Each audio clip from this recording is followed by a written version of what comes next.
Welcome once again to Breakfast Central. Of course, we will still have that conversation on vitiligo, but first, let's get into the world of sports and see what's going on in, of course, the women's biggest sporting event across Africa. We have Onyinyechi joining us. Good morning, Onyinyechi. Good morning, Osa. Good morning, Olive.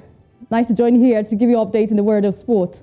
Thank you very much. And we can see that you're in sync with us. We're all wearing matching colors. We have a touch of blue. It's a blue day. It's a blue day. All right, Onyinyechi, take it away. All right, we're talking about women's football and, of course, the African Cup of Nations. That is the Women's African Cup of Nations is just a countdown to the one for 2022. Africa's biggest women's sport event will kick off in less than 5 days.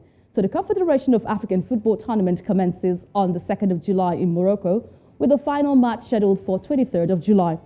Now, following the successful African Cup of Nations, the men's tournament earlier this year in Cameroon, Morocco 2022 will be the biggest tournament with an expansion of 12 participating teams. Now, the pre-tournament favorites, Nigeria, are grouped with South Africa, while the Super Falcons, they had to beat 4-3 on penalties to lift the trophy 4 years ago, following a 0-0 draw in Accra, Ghana. Now, title rivals, the Banyana Banyana of South Africa, they have been pulled alongside with the Super Falcons in Group C of the tournament. They will face Nigeria in their opener at the Prince Molia Sand Sports Complex in Rabat on July 4.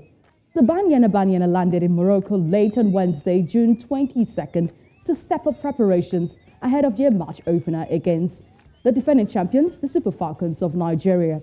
And we'll also give us an update about the Banyana Banyana, then the most celebrated coach in female football, the Banyana Banyana coach, Coach Desiree Ellis. Thank you, Coach, for standing by. Nice to have you join us today on our show.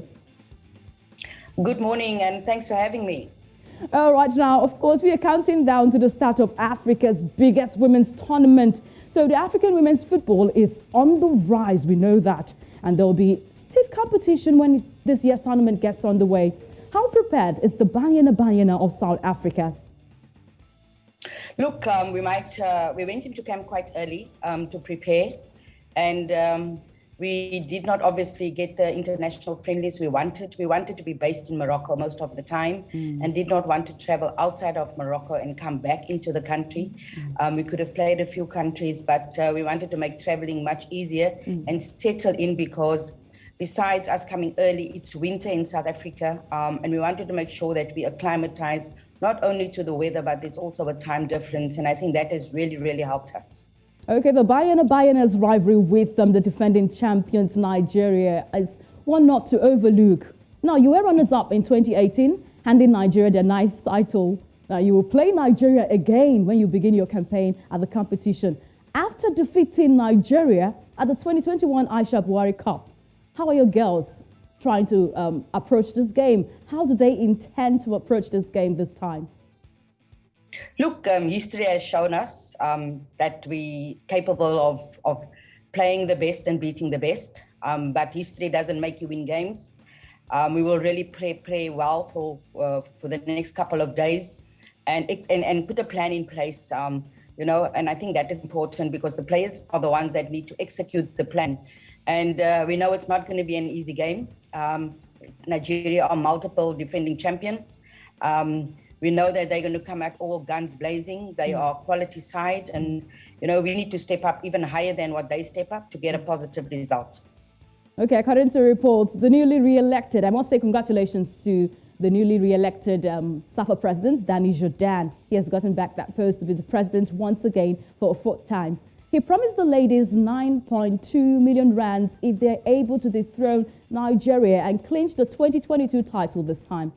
How good an incentive is this for the team? If they're able to accomplish this, they will be smiling to the bank. You're right, it's a very good incentive, but the players are motivated. The players are ready to go. The players have really, really worked hard. And to get an incentive like that, just makes them a little bit more motivated. But, it's all about the first game. We're not thinking too far ahead of ourselves.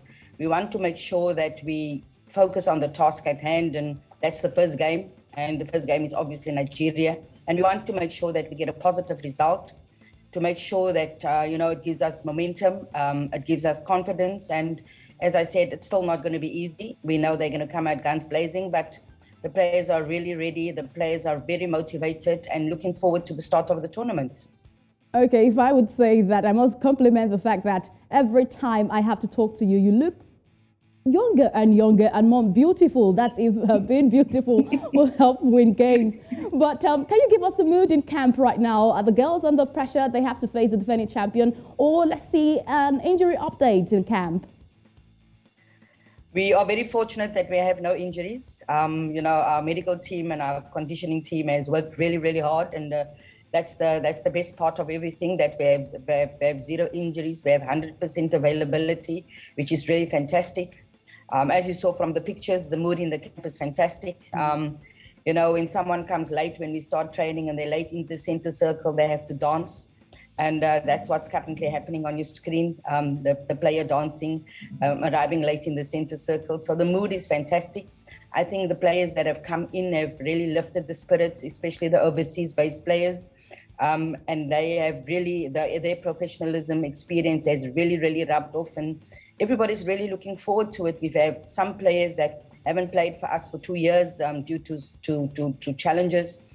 Others coming back from injury. So everybody's really excited, and this week is a very important week, and we're really ready to go. Okay, what are your thoughts on having equal pay? The U.S. women were able to achieve something no other national team have been able to achieve this year.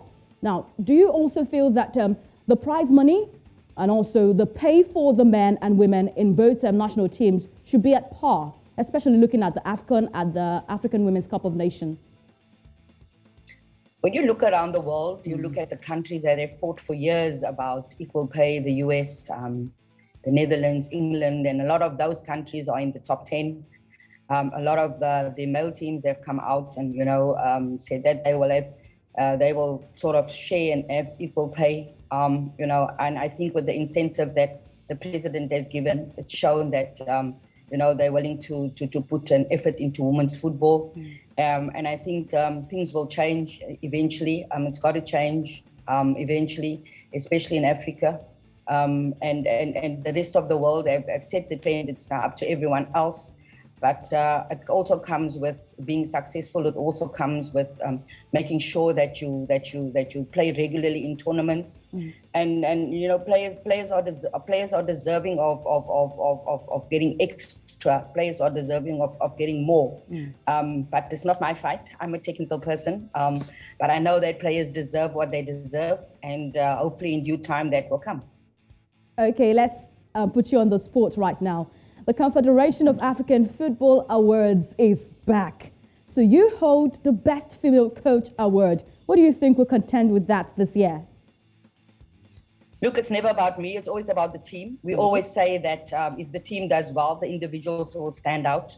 It's a team effort, including the rest of the staff, the rest of the technical team, the players as well. The awards and rewards that come after, I think, is a bonus. We don't focus on individual awards really, because the team comes first. And for us, it's one team, one goal. And whatever happens after that, I think it's a bonus. Thank you so much, Coach Desiree Ellis, for joining us today on the show. I would say for sure that you remain the most celebrated female coach on the African scene. Thank you so much, and we do wish the Banyana Banyana success at the start of the African Women's Cup of Nations. Thank you very much for having me. Thank you. Thank you, Coach. Always a pleasure to have you here. There we just had the coach of the Banyana Banyana of South Africa. They will be facing the defending champions Nigeria in the starting campaign for the African Women's Cup of Nations. So, Olive, you must have to, you're so happy right now. We're celebrating women's football. I'm going to, sideline Osa at this one. You are of Nigeria's chances this time around? Are we still going to keep defending, or do you think that the money incentive is enough to empower our opponents and kick us out of our title? We are hoping just an incentive. So the target should be the results, and the results will be Nigeria either defending and clinching the 10th title, or South Africa dethroning them, or we're going to be seeing a shocker. One team that will just come, a Cinderella team, then come and then go to the finals. We'll wait and see when the competition gets underway. Oh, it looks like it's going to be a very, very tough tournament. But of course, wishing the Nigerian team the very best, and 10 cups, or 10 winning it 10 times is definitely something that should be on the records. Let's see how it goes. I think We'll at the end wait of the and see. day, I would 12 say may the teams best over there. woman win. We'll wait and see. Yes, wait and see. May the best woman win. Thank you very much, Onyinyechi, for joining us. Always a a pleasure. delight to have you.